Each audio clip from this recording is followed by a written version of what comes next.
भारत माता शिव शक्ति अवतार ओम पिताश्री शिव बाबा याद है।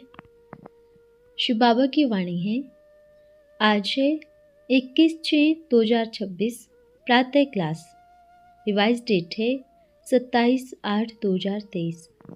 ओम नमः शिवाय। मुरली की हेडिंग है आदि शक्ति को पहचानो। ब्राह्मण जीवन में संकल्प शक्ति का महत्व को समझते हुए आगे बढ़ने की शिक्षा देने वाले, वंदे मातरम का यथार्थ अर्थ को समझाते हुए साधारण रूप में विराजित आदि शक्ति को पहचानने की समझ देने वाले विश्व पिता शिव बाबा बोले, अच्छा, आज बाप दादा पूरे विश्व में अपनी माला के मणके को देख रहे हैं। सभी वैसे तो सारा संसार ही रुद्रमाला का मणका है, हर आत्मा मणका है, पर विशेष दृष्टि बाप की किन मणकों पर गई? वो कौन से मणके हैं? कौन से मणके हैं जो पहले बाप के गले में पहनाए जाएंगे, उसके बाद विष्णु के गले का हार बनेंगे? वो कौन से मणके हैं और वो माला कितने मणकों की होगी? कितने मणकों की माला होगी? 108 माला के मणकों की। वो 108 मणकों की निशानियां क्या है? सभी बच्चे तो कहते हैं बाबा हम तो 8 की माला का मणका बनने का पुरुषार्थ करेंगे। बाबा ने कहा बहुत अच्छी बात है, कमाल हो जाएगा, पर उससे पहले 108 की माला में तोड़ी पहननी है। निशानी क्या होगी? 108 की माला के मणकों की निशानी संपूर्ण आज्ञाकारी होंगे। संपूर्ण आज्ञाकारी सिर्फ मुख से नहीं, 108 की माला के मणके अगर आज्ञाकारी होंगे तो सिर्फ मुख से नहीं होंगे। कहाँ से? अंदर से, दिल से होंगे। दिल से कि जो बाप ने कहा बिना संकल्प जी बाबा। क्या ऐसी दिल है एक झटके से कहे जी बाबा, संकल्प भी ना चले? अभी सभी अपने आप को चेक करते जाना। 108 माला के मणकों की निशानियां आज्ञाकारी है, फिर एक बाप दूसरा ना कोई, वफादार। और बताओ, ईमानदार वफादार, इनकी डिटेल समझ में आती है? ईमानदार का मतलब क्या होता है? अपने आप के साथ भी नहीं और बाप के साथ भी नहीं कि बाबा इतना तो चलता है ना, आप मजबूरी समझो ना, अभी तो हम संपन्न थोड़ी बने हैं, बस आप ही तो जानते हो ना। आपको मालूम है ब्राह्मण आत्माओं का संकल्प बहुत तीव्र होता है, जो पूरी सृष्टि में घूमता है और उसका प्रभाव सब पर पड़ता है। संकल्पों का प्रभाव कैसे पड़ता है? हम सोचते हैं नहीं, ऐसा कुछ नहीं होता। संकल्प कुछ भी करो किसी को टच नहीं होती, किसी का किसी के ऊपर प्रभाव नहीं पड़ता। अच्छा, क्या सूर्य का प्रकृति के ऊपर प्रभाव पड़ता है?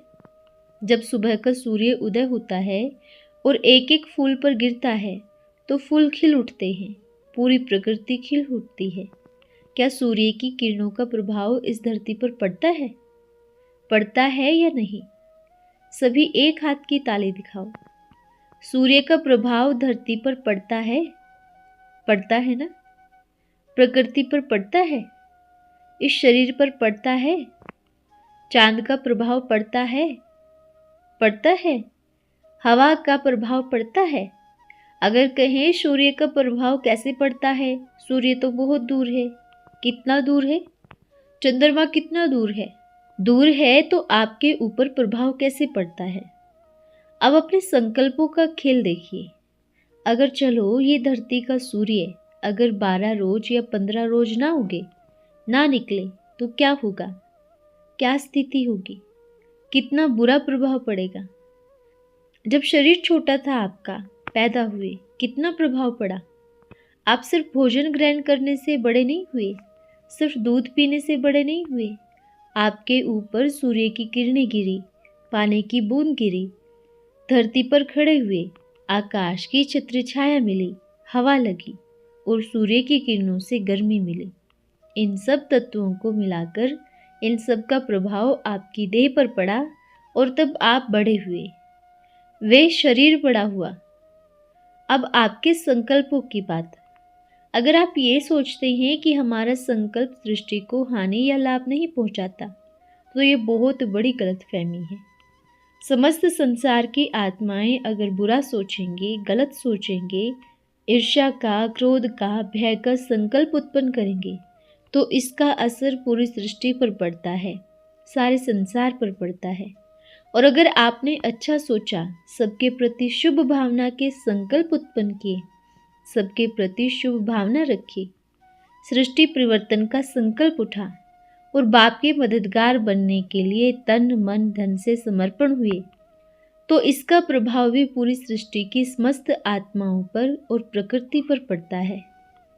आपके संकल्प सिर्फ आप तक सीमित नहीं रहते, आपके संकल्प इस पूरे विश्व में घूमते हैं, चक्र लगाते हैं। आपके पास सबसे बड़ा खजाना है, सबसे बड़ा खजाना संकल्पों का खजाना, समय का खजाना। ये समय और संकल्पों का खजाना इतना बड़ा है कि इसकी तुलना में इस संसार को कोई भी हीरा फैल है। आप सबसे बड़े मूल्यवान हो, आप सबसे बड़े धनवान हो, आप सबसे बड़े बुद्धिवान हो, आप सबसे महान हो। आपके अंदर वो ऊर्जा है जो किसी में नहीं है। जीते जागते चैतन्य चलते फिरते देवी देवताएं हो। बस खेल सारा संकल्पों पर है कि आपके संकल्प कितने प्रभावशाली हैं। वंडरफुल बात तो ये है, मूल्य देखो कितना है। अगर आपने सोच अच्छी रखी हर किसी के प्रति, चाहे वो कोई भी हो, कोई भी माना कोई भी, वो संकल्प उस आत्मा तक पहुंचेगा और रिटर्न में आपको कई गुना मिलेगा। आपका शुभ संकल्प पूरे सृष्टि में भ्रमण करेगा और अपने साथ अनेकों अच्छे संकल्प लेके आएगा। आपका फायदा कितना है? आपको कई जन्मों का ब्याज सहित मिलेगा, पर घाटा भी उतना ही है। अगर आपने व्यर्थ संकल्प किया, किसी के प्रति बुरा सोचा, व्यर्थ सोचा, क्रोध नफरत ईर्ष्या से सोचा, तो वो भी पूरी सृष्टि में भ्रमण करेगा, अनेक दूषित संकल्पों को आपके पास लेके आएगा और आपके मन वचन कर्म को भी दूषित करेगा। अब सिर्फ आपके पास खजाना है और रास्ता भी है, आपको चलाना कहाँ पर है। आप बहुत महान हैं। बाप हर एक बच्चे को महानते महान दृष्टि से देखता है, इसलिए देखता है कि आप बहुत कुछ बदल सकते हो, बहुत कुछ परिवर्तन कर सकते हो, इस समस्त संसार को बदल सकते हो। आप अनेक बच्चों के संकल्पों में इतनी पावर है, बदल सकते हो ना? बदल सकते हो पक्का? पर सबसे पहले अपने आप को बदलो। बच्चे बड़े वंडरफुल हैं। कहते हैं बाबा अपने आप को बदलना बड़ा मुश्किल है, आप बस दूसरों को बदलने की ड्यूटी दे दो, वो अच्छे से करेंगे। हाँ, दूसरों को बदलने की ड्यूटी दे दो। ये जो अपना बदलाव है ना, ये बड़ा मुश्किल है। और बाबा ने कहा आपको सृष्टि बदलने की जरूरत नहीं पड़ेगी अगर आपने अपने आप को बदल लिया। सिर्फ अपने आप को बदलो। कोई कुछ भी कहे, कुछ भी बोले, अपने आप को बस अपने आप को बदलो, क्योंकि समय कम है। और बाद में ये नहीं कहना बाबा आपने हमें मैसेज क्यों नहीं पहुंचाया।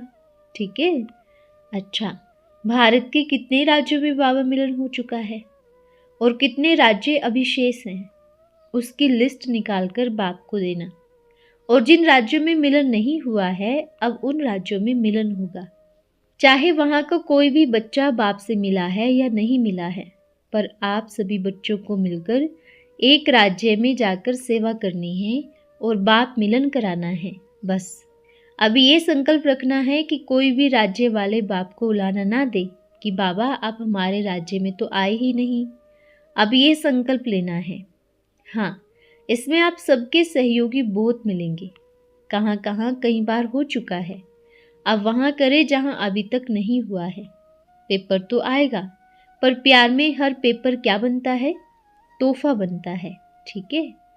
आप सभी को, सभी बच्चों को बाप दादा का याद प्यार और नमस्ते और वंदे मातरम। वंदे मातरम का अर्थ क्या है? जानते हो क्या है? जानते हो? मैं अपनी माँ की वंदना करता हूँ। माँ, यहाँ हर पुरुष बैठा एक माँ से ही जन्मा है ना।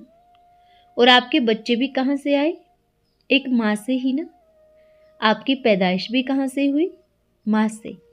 तो कोई भी ये नहीं सोचे वंदे मातरम ही क्यों, क्योंकि आप भी इस सृष्टि पर माँ से पैदा हुई संतान हो और इस सृष्टि को चलाने के लिए भी आपको एक स्त्री की आवश्यकता है। और इस पूरी प्रकृति को भी माँ कहा जाता है। जैसे बच्चा बनता है तो उसको रंग रूप, उसको शक्ल सूरत कौन देता है? प्रकृति देती है। तो वंदे मातरम का अर्थ है मैं इस प्रकृति की, इस हवा, अग्नि, वायु, जल, ठंडक, अच्छे फल, इन सब की वंदना करता हूँ। और ये सब एक माँ में सिमटे हुए हैं। तो माँ का कितना सम्मान होना चाहिए? तो बाप भी सभी माताओं को नमन करते हैं, पर उससे पहले आदि शक्ति को नमन करते हैं। आदि शक्ति आपके सामने है। क्या कभी ऐसा संकल्प उठता है आदि शक्ति के लिए? उठता है? अगर कोई कहते हैं ना, कोई भी किसी के भी संकल्प उठते हैं, नहीं नहीं मैया गलत है या गलत करती है या ये है या वो है, तो बाप उनको एक मैसेज देना चाहेगा कि अगर मैया गलत करती है और आप सही करते हैं तो बाप मैया में नहीं आप में आते। जगदम्बा को अच्छे से समझो। जगत अम्बा, सरस्वती, क्यों भूल जाते हैं बार बार कि ये कौन है? हम सृष्टि पर आकर पहला नमन जगदम्बा को करते हैं, बाकी बाद में है। कभी सोचना बैठकर, सृष्टि की आदि शक्ति एक साधारण से वेश में आपके सम्मुख होती है और आप उस आदि शक्ति के लिए, आप सबकी विचारधारा क्या है? जो भी सुन रहे हैं, जहां भी सुन रहे हैं, वंडरफुल कहानी क्या है? क्या जो जगदम्बा थोड़ा भी, बाबा ने क्या कहा, माँ के पिछाड़ी बाप है, ये समझ में आता है? जो कहते हैं हमें जगदम्बा से कोई लेना देना नहीं और हमें ब्रह्मा से भी कोई लेना देना नहीं, बस शिव बाबा ही अच्छा है, प्यार करता है, डांटता नहीं है, क्योंकि बाप का कार्य तो प्यार करना है। जगदम्बा का संकल्प। अच्छा, आप अब पूरी कहानी देखो। अगर जगदम्बा नहीं है तो बाप से कहाँ से मिलोगे? अगर आदि पिता ब्रह्मा बाप से भी अभी मिलना है तो कैसे मिलोगे? कैसे मिलोगे?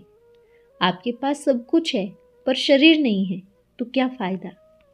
यहाँ बाप बैठ जगदम्बा को नमन करता है। जो कहते हैं ये गलत है और गलत करते हैं, तो बाप ने कहा तो आप समझदार हैं ना, आप अच्छा करें। बच्चे कहते कि हम तो सिर्फ शिव बाबा को याद करेंगे, बस उनके अलावा कुछ नहीं है। तो बाप ने कहा भले, पर हम बाप तो माँ के साथ हैं। इस सृष्टि पर आए हैं तो ले जाने के लिए, साथ में ले जाने के लिए। आप बाप को याद करो, आपको परमधाम मिलेगा। फिर सत्युग की आस नहीं रखना है। जो सिर्फ कहते हैं हमें शिव बाबा के अलावा और किसी से कोई कनेक्शन नहीं है, तो बाबा कहेगा तो अच्छी बात है ना, फिर हम परमधाम में ही रहेंगे। अब परमधाम में आप तो रहेंगे, हम तो कभी भी आना जाना कर लेंगे, पर आपके लिए लोक रहेगा। आप अपनी मर्जी से भी आना जाना नहीं कर सकते। इसलिए अपने आप को देखो। हम दूसरों के लिए बहुत सारी कमियां छांटते हैं, देखते हैं, और तो कई बच्चे तो जगदम्बा में भी बहुत सारी कमियां छांटते हैं, पर ये तो देखो कि वो बाप के साथ है, वो बाप के साथ चल रही है। आपको उनका पाठ समझ में नहीं आएगा। आप तो एक जन्म को देखकर सही और गलत का निर्णय लगाते हैं। बाप ने तो अनेक जन्मों को देखा है, सिर्फ एक जन्म देखते हैं। एक जन्म नहीं, जन्मों की कहानी जब सामने दिखेगी तो आप क्या कहेंगे? हमें माफ़ करना। तो बाप यही कहेगा कि अगर आपके रथ के लिए भी गलत संकल्प चलते हैं तो बाप कहेगा उनको बाप पर निश्चय नहीं है, उनको बाप से प्यार नहीं है, वो बाप की श्रीमत पर नहीं है, वो रावण की मत पर है। अपने दिल को साफ करो तो सामने वाला स्पष्ट दिखाई देगा। और ये उन बच्चों के लिए भी है जो इस सभा में उपस्थित नहीं हुए हैं। अच्छा, फिर मिलेंगे।